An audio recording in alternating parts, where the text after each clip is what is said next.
Shri Venkateswara gold తాకట్టులో ఉన్న మీ బంగారాన్ని విడిపించి కొనబడును.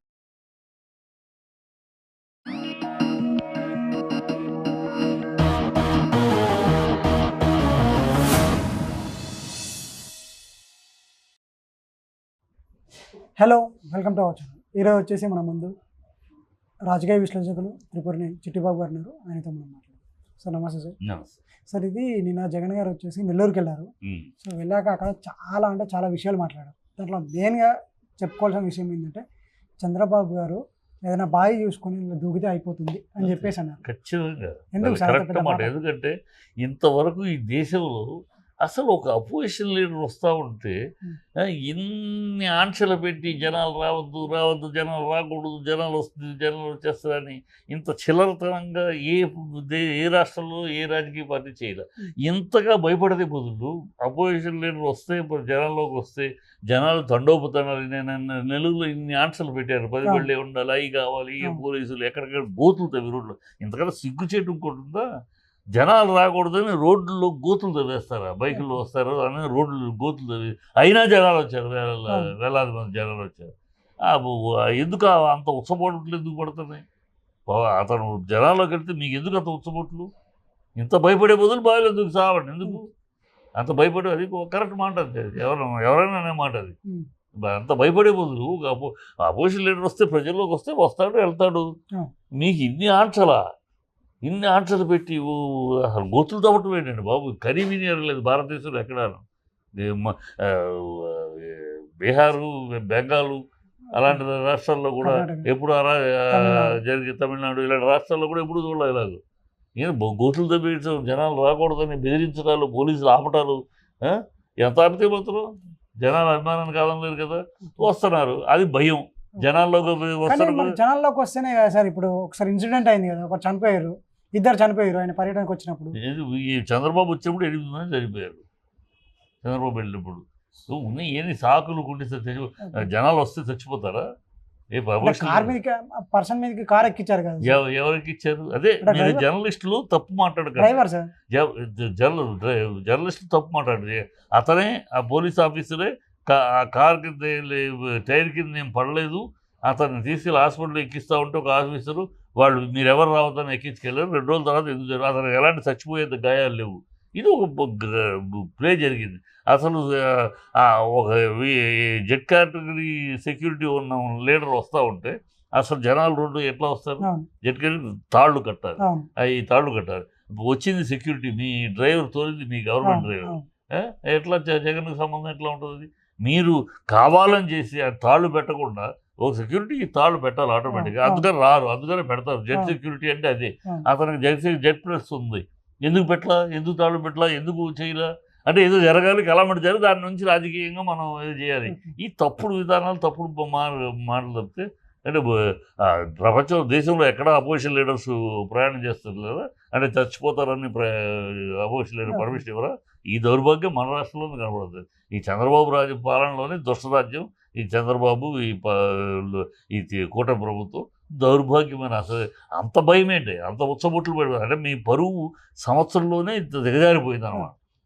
ఏదో ప్రజలు మీ 6 హామీలని అయ్యని ఎక్కడికి వెళ్తే జనాలు వీళ్ళు వెళ్తేనేమో అడుగుతున్నారు. మొన్న చంద్రబాబు టూర్ వెళ్ళాడు గుంటూరు, చూసాక 10 కార్లు ఒక అక్కడ ఇచ్చినట్టు 10 మంది, అందులో జనాలు లేదు.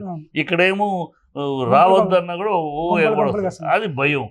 జనాలు వచ్చేస్తున్నారు, మన పరుగు పోతుంది, మన మర్యాద పోతుంది, మనం ఎట్లాగైనా జనాలు ఆపాలంటే అందుకని కొత్త రూల్స్. సార్ ఇప్పుడు ఒకటి సార్, అయితే ప్రసన్న కుమార్ అని ఉన్నారు కదా సార్, వైసీపీ ఎమ్మెల్యే, వాళ్ళ ఇంటి మీద దాడి చేసినప్పుడు ఎవరైతే దాడి చేసినా వాళ్ళ మీద ఇప్పటి వరకు కూడా ఎటువంటి యాక్షన్ అనేది కూడా తీసుకోలేదంటే కదా. తీసుకుంటానే ఉన్నారు. ఓన్లీ కేసుల వరకే పెట్టారని చెప్పేసి కేసు పెడతారు. అది ఇమీడియట్ తీసుకెళ్ళి జైలేస్తారు. చట్టం లేదా? అది కేసు పెడతారు. కేసు పెడితే జరిగిన ప్రకారం యాక్షన్ తీసుకుంటారు. దానికి జగన్ గారు ఏమన్నారంటే, ఇప్పుడు మీరు దాడి చేశారు కదా, మేము కూడా అలాగే మంత్రులు ఎమ్మెల్యే ఇంటి మీద దాడి చేశారు, ఏ విధంగా ఉంటుందో ఒకసారి ఊహించుకోండి అని చెప్పేసి అన్నారు. వీళ్ళు అన్నమాటే కదా గతంలో, ఇదే లోకేష్ ఇదే చంద్రబాబు అన్నమాటే కదా, మేము వస్తాం, వచ్చినాక రెడ్ బుక్ మీ అంత చూస్తామని. మీరు అన్నమాట ఇప్పుడు వాళ్ళు అంటున్నారు. అప్పుడు మీరు అన్నప్పుడు తప్పు కానీ వాళ్ళు అంటే తప్పు వద్దా?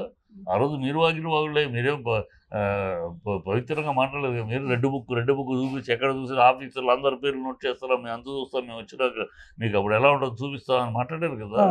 మీరు మాట్లాడిన మాటలే వాళ్ళు మాట్లాడుతున్నారు అంతే కదా. ఫస్ట్ వీళ్ళే చేసినట్ట కదా సార్, అంటే ఏది రాజకీయం ఎవరు వైసీపీ వాళ్ళు ఎవరు చేశారు ఒకరి మీద కేసులు పెట్టడం, తప్పుడు కేసులు పెట్టి జైలుకి పంపించడం ఫస్ట్ చేసింది వీళ్ళే అని చెప్పేసి అంటున్నారు. వాళ్ళు చేశారు సరేనే, ఓకే, మీ నీ మాట ప్రకారం వాళ్ళు చేశారు. వాళ్ళు చేసింది తప్పు అని అప్పుడు మా లాంటి వాళ్ళందరూ మాట్లాడాం. తప్పు, ఇది అరాచకం చేయకూడదు. మీరు అరాచకం జరిగిపోతుంది గుర్తు తీసుకొని మాట్లాడారు. అప్పుడు తప్పు ప్రజలు వాళ్ళకి కూర్చోబెట్టారు. ఆయన మీరు తప్పు చేశారు కానీ కూర్చోండి నేను బయట కూర్చోబెట్టారు కదా. మరి ఇప్పుడు మీరేం పీకుతున్నారు? అదే తప్పు మీరు చేస్తే ఉప్పు అయిపోద్దా? ఆ రోజు వాళ్ళు చేసి తప్పు అన్నప్పుడు మరి తప్పులు ఆ రోజు వాళ్ళు చేయలేదు. ఆ రోజు వాళ్ళు తప్పు చేశారనే కదా కూర్చోబెట్టారు. ఇవాళ మీరు అదే తప్పు మీరు చేసి మేము చేస్తే తప్పు ఏంటంటే అంటే వాళ్ళు చేస్తే వ్యభిచారం, మీరు చేస్తే సంసారం అవుతుందా? ఆ తప్పు అనేది మీరు చేసిన వాళ్ళు చేసిన ఒకటే కదా. వాళ్ళ తప్పు అన్నప్పుడు వాళ్ళు మీరేం చేస్తున్నారు? మీరు అదే తప్పుగా చేస్తారు. అదౌర్భాగ్యమే కదా, అదుర్మార్గమే కదా, అదౌష్టికమే కదా మీరు చేస్తున్నది. గాలి మాట వెళ్తే ప్రతి దానికి జగన్ పేరు చెప్పుకొని బతికేయటం, జగన్ వైపు వేలు చూపించి బాధ్యతలు తప్పించుకోవటం. గత ప్రభుత్వం తుమ్ము వచ్చినా దగ్గు వచ్చినా విరోచన గత ప్రభుత్వం ఇప్పటికే ఆ పేరు తలవకుండా వాళ్ళ ఛానళ్ళు కానీ వాళ్ళ పేర్లు కానీ వాళ్ళ పేపర్లు కానీ జగన్ పేరు తలవకుండా పొద్దు గడవదు. వాళ్ళకి పొద్దు లేచి అయిపోయి అధికారం మీకు ఇచ్చి సంవత్సరం అయింది. ప్రజలు పరిపాలన మనం ఇచ్చిన మాటలు వాటి మీద ప్రజలు జపం చేయాల్సింది పోయి ఇంకా జగన్ చెప్పం గత ప్రభుత్వం జగన్ మీకు విరోచనాలు ఎందుకు వచ్చినాయే జగన్ గత పిచ్చ ఆవిడ ఆయనతో మాట్లాడుద్ది. ఏం తెలిసి మాట్లాడుతూ మినిస్టర్ మళ్ళీ ఆవిడ హోమ్ మినిస్టర్ ఏం మాట్లాడుతూ నోటికి వచ్చినట్టు ఆవిడ మాట్లాడుద్ది. సరే ఇంకొక విషయం సార్, ఒకటి జగన్ గారి పదే ఒక మాట ఏమంటాడంటే, మేము అధికారంలోకి వచ్చాక అధికారులు రిటైర్డ్ అయినా సముద్రాలు దాటినా సరే తీసుకొచ్చి శిక్షిస్తాము, మీరు చేసిన తప్పు ప్రజలకు చూపిస్తాము అని చెప్పేసి అంటారు. అంటే తప్పే ఉంది మీరు చేసిన తప్పు వాళ్ళు అనలేదంటయ్యా. మీకేం అసలు మీ మీడియాకి అసలు వాళ్ళనే మాటలు వాళ్ళన్నవి మీ చెవులకి వినపడవా? మీకేమన్నా చెవుడా? వాళ్ళనే మాటలు వాళ్ళన్న మాటలు వినపడవా, గుర్తుండవా? ఇప్పుడే కదా సార్ వాళ్ళు అన్న మాట కూడా అడిగాం కదా, దాడి చేసినప్పుడు ఎప్పుడో సంవత్సరం క్రితం జనాలు అతను కూర్చోబెట్టారే. మీరు పాలన వీళ్ళని అడగండి. మీరు అధికారంలోకి వచ్చారు సంవత్సరం, ప్రజలకు ఏం చేస్తున్నారు? మీ ప్రామిస్లు ఏం చేస్తున్నారు? అవి అడగరండి. ఎవరు అడగ 32,000 అమ్మాయిలని విషయం అడగరండి. స్పెషల్ స్టేటస్ గురించి అప్పుడేమో పైన వాళ్ళు ఉన్నారు మనకు కోఆపరేట్ చేయలేదు, బీజేపీ ద్రోహం చేసిందని మాట. ఇప్పుడు పైన కింద మీరే కదా స్పెషల్ స్టేటస్ అడగరేంటి? 24 టన్నులు గంజాయి అన్నారు, గంజాయి కాదు డ్రై ఐస్ అన్నారు. ఆ మాటలు అడగరే మీరు? ఎంతసేపు జగన్ అన్నాడు, జగన్ సంవత్సరం క్రితం జగన్ మూలిగాడు, 2 ఏళ్ల క్రితం జగన్ అవి మాట్లాడతారు. ఈ సంవత్సరంగా వీళ్ళు ఏంటి అవన్నీ మాట్లాడారు, చేశాడనో మంచి వచ్చాడు మీరు చెప్పిన అబద్ధం. ఏం చేశారు చెప్పు? 1 yearలో తల్లికి వందనం ఒకటేశారు. సిగ్గుంది ఆ మాట మాట్లాడటానికి? వాళ్ళకి సిగ్గు లేదు, మీకు లేదు జర్నలిస్టులుగా తల్లికి వందనం వేశారనడానికి. తల్లికి వందనం ఎంతమందికి వేసారు తెలుసా మీకు? లెక్క చూడండి. ఆల్మోస్ట్ చాలా మందికి రాలా. వాళ్ళ పార్టీ మనుషులకి లెక్క చూసి వాళ్ళ పార్టీ మనుషులు వాళ్ళకి వేస్తున్నారు. ఇదే తల్లికి వదనం. మరి జగన్ పీరియడ్లో జరగలేదు, అందరికీ వచ్చిందిగా. ముస్లిం, క్రిస్టియన్, హిందూ ఎవడు మతాలు లేవు, కులాలు లేవు, పార్టీ లేవు, మరి అందరికీ వచ్చింది కదా. అది ఎందుకు మీరు చేయట్లేదు? తల్లికి వందనం ఒకదాన్ని చూపించేసి అయిపోయింది అని అంటారు. 18 ఏళ్ళ వయసు వచ్చిన అమ్మాయికి 15,100 నెలకి ఇవ్వలేదే. పిల్లలకి ఫీజు రీయింబర్స్మెంట్ ఇవ్వలేదు, అది అడగరే. పిల్లలకి నిరుద్యోగ వృత్తి ఇవ్వలేదు, అది అడగరే.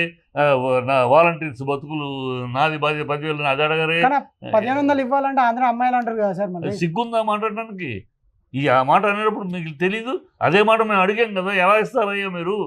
62,000 కోట్లు అయితేనే శ్రీలంక అవుతున్నారు, మీదేమో 1,10,20 కోట్లు అవుతున్నాయి. ఎలా ఇస్తారంటే మాకు తెలుసు, మేము అధ్యయనం చేసాం, సంపద సృష్టిస్తాం, బొచ్చు పోషణం అని మాట్లాడారు కదా. అప్పుడు తెలీదా? అప్పుడు తెలీదా ఈ ఖజానా? 14 రోడ్డు మీద కొత్తగా ఎగేసుకొచ్చారు కాదుగా. 14 ఏళ్ళు సీఎం చేసినోడివి, అనుభవం ఉన్నవాడివి కదా. 40 ఏళ్ళ అనుభవం తెలీదా? అచ్చెన్నాయుడు తెలీదా? ఇవాళ మాట్లాడతారు, అమ్ముకోవాలి. సిగ్గు ఉండాలి మాట్లాడడానికి. మాట్లాడేటప్పుడు నారికరికి ఇది పడితే అది మాట్లాడతాం. ఇప్పుడు దాన్ని ఇంకో రకంగా మాట్లాడడం. మీడియా ఉంది మీ చేతిలో, మీడియాని మేనేజ్ చేయటం, మీడియా ద్వారా ఓ డప్పు కొట్టించుకోవడం తప్పితే ఏం చేశారు? అడగండి, మీరు అడగరే మరి. ఏమయ్యా ఏమిటి పవన్ కళ్యాణ్ 32,000 అమ్మాయిలు మిస్ అయ్యారన్నారు, పార్లమెంట్లోనే అబద్ధం చెప్పారు, దాని సంగతి ఏంటి, ఆఫీసర్ ఎవడో చెప్పు అడగరే? అడగరేమని? వైజాగ్ స్టీల్ ప్లాంట్ వెళ్ళిపోతుంది, 3-4 ఫర్నేసులు 3 ఫర్నేసులు ఆపేసి క్లోజ్ చేశారు, అది ప్రాసెస్ ఈస్ ఆన్ అని యూనియన్ మినిస్టర్ అంటున్నాడు. మీరేమో ఇక్కడ అబద్ధాలు ఆడతారేంటి వైజాగ్ స్టీల్ ప్లాంట్ ఆగిద్దని? అడగరే మీరు? ఇవన్నీ జర్నలిస్ట్ అయ్యి అడగరే? ఊనే ఎంతసేపు జగన్ పేరు చెప్పుకుని బతికేద్దాం అనుకుంటే అట్లా? జగన్ ఎన్నికలు అయిపోయినాయి, మళ్ళీ నెక్స్ట్ ఎన్నికల దాకా జగన్ ఉంటాడు, పోరాడతాడు, వస్తాడు, లేదు తర్వాత విషయం. ఇప్పుడు జగన్ ఇంతమంది చేసిన అయితే చెప్పుకుంటారు కదా సార్, ఇది చేసిండు ఇది చేసిండు, వాళ్ళే చెప్తారు, వీళ్ళే చెప్తున్నారు. జగన్ ఏమి నేను వచ్చేసాను ఇచ్చేసాను చెప్పుకోవాలా, ప్రజలు చెప్తున్నారు జగన్ ఉండగా మాకు అన్నీ అందినాయి, ఇప్పుడు అందట్లేదు. మీరు పొద్దున్న లేస్తే జగన్ చెప్పడం తప్పితే మరో మాట లేదు. దేనికి జగనే. మీరు చెయ్యి, మీరెందుకు పీకట్లేదు అంటే జగన్ పీకలేదు కదా అంటే, మీరు పీకాల్సిందే చెప్పండి. 9 మాటలు చెప్పి వచ్చారు అధికారంలోకి, మీరు పీకింది ఏంటి, పీకాల్సింది ఏంటి, ఎందుకు పీకలేకపోతున్నారు? ఈ కథలు చెప్పండి. డబ్బులు లేవు అంటారు. 3 హెలికాప్టర్లు, ముగ్గురికి 3 హెలికాప్టర్లు కావాల్సి వచ్చినాయా? 1,90,000 కోట్లు అప్పు చేశారే ఈ సంవత్సరంలో. మరి ఆ డబ్బులైనా ఎక్కడికి పోయినాయి? అదేమంటే పోలవరానికి మీ రాష్ట్ర ఖజానా నుంచి ఎందుకు లేదే? 12,000 కోట్లు సెంట్రల్ గవర్నమెంట్ ఇస్తుంది లోన్ కింద. గవర్నమెంట్ ఇచ్చింది, సెంట్రల్ గవర్నమెంట్ డబ్బు. నువ్వేం దాని రాష్ట్ర ఖజానా రూపాయి పెట్టక్కర్లేదు. ఉన్న జనాలు అబద్ధం చెప్పి అబద్ధాలతో మోసం చేసి అంత అప్పు తీశారు. ఏం చేశారు? ఎక్కడికి ఇచ్చారు? ఎవరికి ఇచ్చారు? ఎక్కడికి వెళ్ళింది ఆ డబ్బంతా? ప్రజలు మోసం చేయడం చెప్తే ఇంకా మీలాంటి మీడియా కూడా ఆ మోసాన్ని ప్రశ్నించకుండా వాళ్ళు జగన్ పేరు చెప్పి తప్పించుకోవడానికి, వాళ్ళ బాధ్యతల నుంచి ఎస్కేప్ అవడానికి వాళ్ళు వాడుకుంటున్నారు. మీడియా కూడా అదే వాడితే మీకు జగన్ బట్టి బతికేస్తారా? మీరు ప్రజల కోసం బతుకుతారా?